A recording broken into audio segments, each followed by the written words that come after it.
तो प्रमेय नंबर 10.8 है 9, 10.9, ये 10.8 हो गई।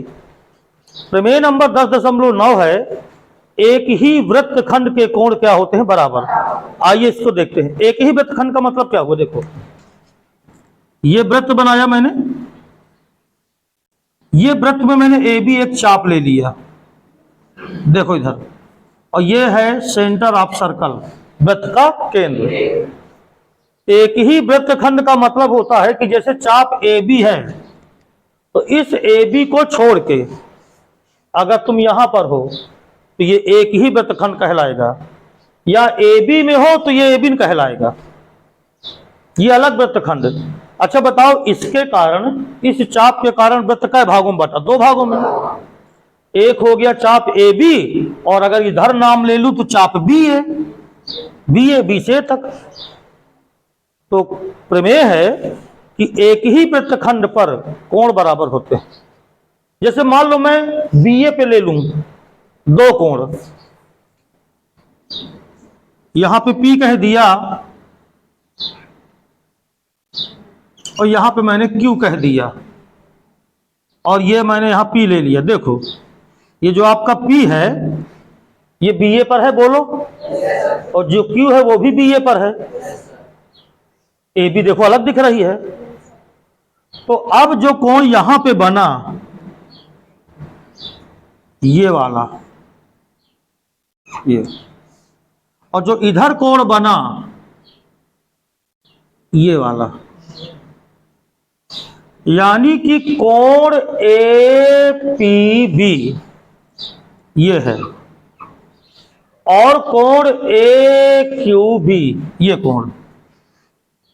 हमें दिखाना है कि ये दोनों कोण आपस में क्या होते हैं, बराबर। इनको कहते हैं एक ही वृत्तखंड के कोण।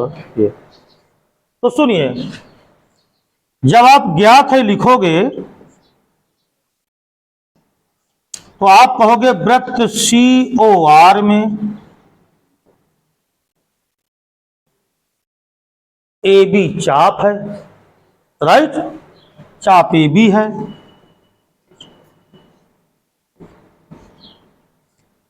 तथा P और Q एक ही वृत्तखंड पर 2 बिंदु हैं।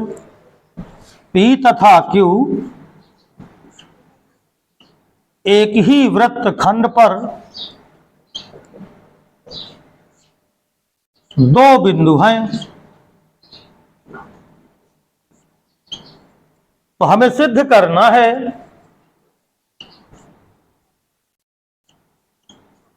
कि एक ही वृत्तखंड पर ये जो 2 बिंदु हैं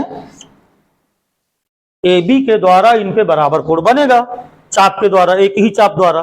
चाप ए पर एक होना चाहिए, नहीं कि तुम एक चाप ए बी ले लो एक दूसरा ले लो। एक ही चाप के द्वारा एकांतर खंड पर बने कोण बराबर होते हैं, ऐसे भी बोल सकते हो। यानी हमको सिद्ध करना है कि कोण APB बराबर सिद्ध करना है कोण AQB, ये है। तो एक रचना करो। रचना में आपको करना क्या है कि जो बिंदु A है उसको आप केंद्र से मिला दो ऐसे, और B को भी क्या करो, केंद्र से मिला दो। यानी रचना में हमने किया क्या, केंद्र O को A और B से मिलाया। तो केंद्र O को बिंदुओं A तथा B से मिलाया।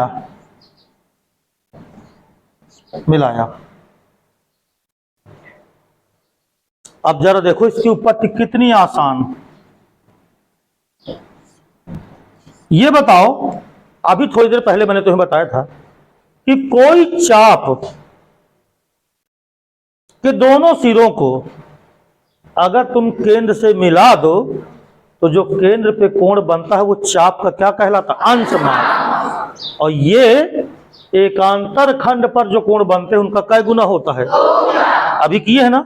तो ये लाइन हम यहां लिख देंगे, किसी चाप का अंश माप, ये प्रमेय है 10.8, किसी चाप का अंश माप एकांतर खंड पर, या एकांतर वृत्त खंड कह लो, एकांतर वृत्त खंड पर बने कोण का दुगना होता है।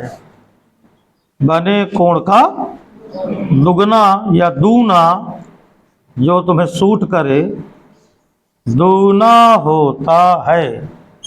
ये ले भैया, हो गया काम। इतने से काम है हो जाना है।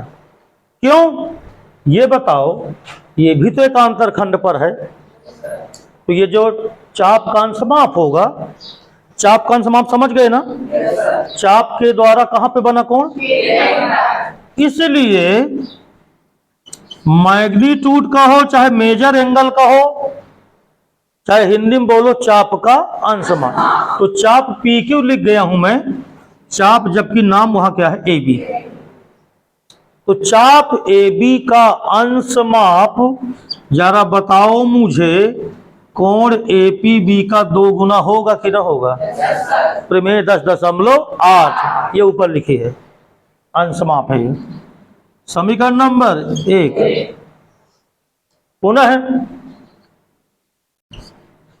चाप ए बी का अंश माप भैया ये भी तो एकांतर खंड पर ही है, तो इसका भी क्या गुना, 2 गुना, तो ये बराबर होगा 2 कोण ए क्यू बी। समीकरण नंबर 2। देखो एपीबी कोण है ना, उसका भी ये दुगना ही होगा, और जो ए क्यू है वो भी एकांतर खंड पर है, ए क्यू बी भी है, तो उसका भी क्या गुना होगा।